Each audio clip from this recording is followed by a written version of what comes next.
क्या आपने कभी जिंदगी में किसी ऐसे लम्हे का सामना किया है जहां सब कुछ उलझा हुआ और मुश्किल लगे, जहां फैसले करना और सही रास्ता चुनना तकरीबन नामुमकिन सा महसूस होता हो? ऐसे मौके पर यह समझना जरूरी है कि शायद ये अल्लाह ताला की तरफ से इशारा हो कि हमें कुछ चीजों को छोड़ देना चाहिए। इस्लाम हमें सिखाता है कि हमारी जिंदगी के हर पहलू में अल्लाह की हिदायत शामिल होती है। कुरान पाक में इरशाद है, और जो अल्लाह पर भरोसा करे तो वो उसके लिए काफ़ी है। ये आयत हमें यकीन दिलाती है कि जब हम अल्लाह की तरफ रुजू करते हैं तो वो हमें सही रास्ता दिखाता है। इस वीडियो में हम उन 5 निशानियों पर बात करेंगे जिनके ज़रिए अल्लाह हमें बताता है कि हमें किसी मामले या ताल्लुक़ को फ़ौरन छोड़ देना चाहिए। ये निशानियाँ हमें न सिर्फ मुश्किलात से बचाती हैं बल्कि हमें एक बेहतर और सुकून वाली ज़िंदगी की तरफ ले जाती हैं। तो मुकम्मल वीडियो ज़रूर देखें, क्योंकि शायद आज की गुफ्तगू आपकी ज़िंदगी में किसी उलझन का हल बन जाए। नंबर 1, सुकून का ख़त्म होना। क्या आपने कभी ऐसा महसूस किया है कि कोई ताल्लुक़ या काम जो कभी खुशी और सुकून का ज़रिया था अब सिर्फ ज़हनी दबाव और बेचैनी दे रहा है? कभी आप सोचते हैं कि आपने इतनी मेहनत की, सब कुछ देने की कोशिश की, फिर भी आपका दिल मुतमईन क्यों नहीं हो रहा? मेरे भाइयों और बहनों, ये कोई आम बात नहीं है। ये बहुत मुमकिन है कि ये अल्लाह ताला का इशारा हो कि वो आपको एक बेहतर रास्ते की तरफ बुलाना चाहता है। कुरान पाक में अल्लाह ताला फरमाते हैं, यकीनन अल्लाह के जिक्र से दिलों को सुकून मिलता है। ये आयत हमें याद दिलाती है कि अगर किसी चीज़ में अल्लाह की रज़ा शामिल न हो तो वो सुकून छीन सकती है। आज के दौर में हम अक्सर ऐसे ताल्लुकात या कामों में फंस जाते हैं जहां हमारा दिल, ज़हन और रूह सब उलझन में मुब्तला रहते हैं। आप कितनी बार सोचते हैं, क्या मैं वाकई खुश हूं? क्या ये चीज़ मेरे लिए सही है?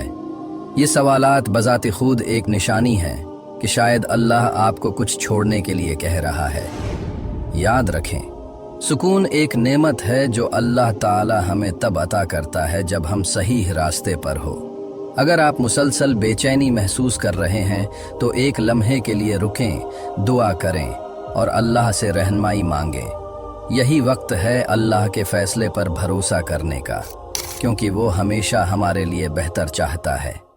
नंबर 2, इज्जत-ए नफ्स का ख़त्म होना। क्या आपने कभी किसी रिश्ते या सूरती हाल में खुद को कमज़ोर महसूस किया है, जहां आपकी इज्जत नफ्स मजरूह हो रही हो और आपको लगे कि आपकी अहमियत को नज़रानंदाज किया जा रहा है? ये एहसास कि आपकी बातों या जज्बात की कदर नहीं की जा रही, ये महज इत्तिफाक नहीं हो सकता। मेरे भाई और बहनों, इस्लाम में इज्जत नफ्स एक अहम मकाम रखती है। कुरान पाक में अल्लाह ताला फरमाते हैं, और हमने बनी आदम को इज्जत बख्शी है। ये आयत हमें याद दिलाती है कि हर इंसान को अल्लाह ने इज्जत अता की है और किसी को ये हक नहीं कि वो किसी को कमतर महसूस कराए। आज के दौर में हम अक्सर ऐसे ताल्लुकात या मामलात में उलझ जाते हैं जहां हमारी इज्जत नफ्स को मुसलसल ठेस पहुंचती है। कभी दोस्तों के बीच मजाक के नाम पर, कभी किसी करीबी रिश्ते में गैर ज़रूरी दबाव के ज़रिए हम अपने आप को नुकसान पहुंचाते हैं। क्या आपने कभी सोचा, मैं ये सब क्यों सह रहा हूँ? क्या ये वाकई मेरे लिए ठीक है? ये सब सवालात दरअसल आपके दिल की फितरी पुकार हैं कि शायद अल्लाह आपको इससे निकलने का इशारा दे रहा है। याद रखें, अल्लाह कभी नहीं चाहता कि आप अपनी इज्जत नफ्स को कुर्बान करें। अगर कोई ताल्लुक़ या मामला आपकी इज्जत को कम कर रहा है तो ये वक्त है दुआ करने और अल्लाह से मदद मांगने का। यकीन करें, अल्लाह आपके लिए बेहतर रास्ता ज़रूर दिखाएगा, क्योंकि वो जानता है कि आपके लिए क्या बेहतर है। 3, दुआ के बावजूद रास्ता बंद होना। क्या आपने कभी किसी काम के लिए दिल से दुआ की, पूरी कोशिश की, लेकिन फिर भी वो काम नहीं हुआ? ऐसा लगता है कि सब कुछ आपके खिलाफ हो रहा है, जैसे रास्ते बंद हो गए हों। ये लम्हा जितना मायूसकिन लगता है, इतना ही अहम हो सकता है। कुरान पाक में अल्लाह ताला फरमाते हैं, और हो सकता है कि तुम किसी चीज़ को नापसंद करो, हालांकि वो तुम्हारे लिए बेहतर हो। ये आयत हमें समझाती है कि कभी कभार जो हम चाहते हैं वो हमारे लिए फ़ायदा मंद नहीं होता, और अल्लाह हमें किसी बेहतर चीज़ के लिए तैयार कर रहा होता है। मेरे भाइयों और बहनों, आज के दौर में हम फौरी नताइज के आदी हो चुके हैं। अगर कोई काम हमारे हक में नहीं जा रहा तो हम फौरन मायूस हो जाते हैं और सोचते हैं आखिर मेरे साथ ही क्यों। लेकिन ये वक्त है अपने दिल को अल्लाह की रज़ा पर छोड़ने का और यकीन करने का कि वो आपके लिए बेहतर रास्ता बना रहा है। याद रखें, अगर कोई दरवाज़ा बंद हो रहा है तो शायद अल्लाह आपको किसी ऐसे रास्ते पर ले जाना चाहता है जो आपकी तवक्का से कहीं बेहतर हो। दुआ करें, सब्र करें और इस वक्त को अल्लाह के करीब जाने के लिए इस्तेमाल करें। यही वक्त होता है जब आपको अल्लाह पर मुकम्मल एतमाद करने की ज़रूरत होती है, क्योंकि वो कभी भी आपको तन्हा नहीं छोड़ेगा। नंबर 4, वक्त और मौक़े की नाकदरी। आज के दौर में हमारा सबसे बड़ा मसला ये है कि हम अपने वक्त और मौक़े की कदर नहीं करते। हम अक्सर ऐसे कामों में मग्न हो जाते हैं जो न सिर्फ हमारे मकसद से दूर करते हैं बल्कि हमारे दीन और दुनिया दोनों को मुतासिर करते हैं। यही वो लम्हा होता है जब हमें रुककर सोचना चाहिए, क्या मैं अपनी ज़िंदगी के कीमती लम्हात ज़ाये कर रहा हूँ? नबी करीम सल्लल्लाहु अलैहि वसल्लम ने फरमाया, 5 चीज़ों को 5 चीज़ों से पहले गनीमत जानो। अपनी जवानी को बढ़ापे से पहले, अपनी सेहत को बीमारी से पहले, अपनी खुशहाली को तंगदस्ती से पहले, अपने फारिग वक्त को मसरूफियत से पहले और अपनी ज़िंदगी को मौत से पहले। ये हदीस हमें सिखाती है कि वक्त अल्लाह की तरफ से एक अजीम नेमत है और हमें उसे बामकसद कामों में लगाना चाहिए। सोशल मीडिया का हद से ज़्यादा इस्तेमाल, गैर ज़रूरी मुलाकातें या गैर मुफीद आदतें हमारी ज़िंदगी के कीमती लम्हात को ज़ाये कर सकती हैं। मेरे भाइयों और बहनों, अगर आप देखते हैं कि कोई चीज़ आपके वक्त को ज़ाये कर रही है या आपको तरक्की से रोक रही है, तो ये अल्लाह की तरफ से एक मौका हो सकता है कि आप अपनी तरजीहात पर गौर करें।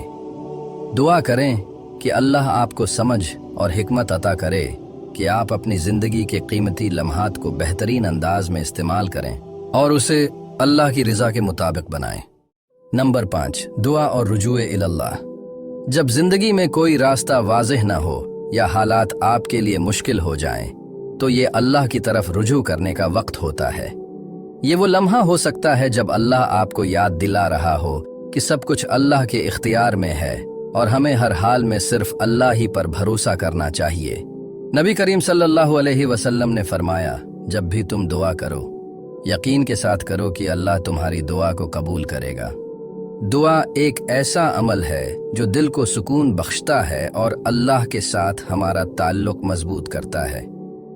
ये वो वक्त होता है जब आप अपनी सारी परेशानियां अल्लाह के सामने रख सकते हैं, अपनी कमजोरियों का एतराफ़ कर सकते हैं और अल्लाह से रहनुमाई, हिकमत और सब्र की दुआ कर सकते हैं। आज के दौर में हमें अक्सर ये महसूस होता है कि हमारी दुआएं कबूल नहीं हो रही हैं, लेकिन ये अल्लाह की हिकमत है कि वो हमेशा हमारे लिए वही फैसला करता है जो हमारे हक में बेहतर होता है। कुरान पाक में अल्लाह ताला फरमाते हैं, तुम्हारे रब ने फरमाया, मुझसे दुआ करो, मैं तुम्हारी दुआ को कबूल करूंगा। दुआ न सिर्फ अल्लाह के साथ हमारा ताल्लुक मजबूत करती है, बल्कि हमें अपनी ज़िंदगी के फैसलों में भी रहनुमाई फराहम करती है। अगर आपको लगता है कि किसी चीज़ या किसी शख्स के साथ आपका ताल्लुक आपको नुकसान पहुंचा रहा है, तो अल्लाह से रहनुमाई मांगें कि वो आपको सही फैसला करने की तौफीक दे। आज की गुफ्तगू ने हमें ये सिखाया कि ज़िंदगी में बाज़ औक़ात अल्लाह ताला हमें ऐसे हालात और निशानियाँ देता है जो हमें इन चीज़ों या लोगों से दूर होने का इशारा करते हैं जो हमारे लिए नुकसानदेह हो सकते हैं। ये निशानियाँ न सिर्फ हमारी हिफाजत के लिए हैं, बल्कि ये हमें अपनी ज़िंदगी के फ़ैसलों पर गौर करने का मौका भी फराहम करती हैं। याद रखें, ये एक मुसलसल अमल है। हमें हमेशा दुआ करनी चाहिए कि अल्लाह हमें सही रास्ता दिखाए, हमारी गलतियों को माफ़ करे और हमें ऐसी समझ अता करे कि हम अपनी ज़िंदगी को अल्लाह की रज़ा के मुताबिक ढाल सकें। अगर आपको लगता है कि ये वीडियो आपको अपनी ज़िंदगी पर गौर करने की तरफ राग़िब कर रही है, तो उसे दूसरों के साथ ज़रूर शेयर करें। उम्मीद है कि आप हमारी ये वीडियो भी भरपूर लाइक करेंगे और अपने दोस्तों और ख़ानदान वालों के साथ शेयर करेंगे। आप लोगों के प्यार भरे कमेंट्स हमारी हौसला अफजाई का ज़रिया हैं اور ہم ان کے لیے آپ کا دل سے شکریہ ادا کرتے ہیں۔ ملتے ہیں اگلی شاندار ویڈیو میں انشاءاللہ۔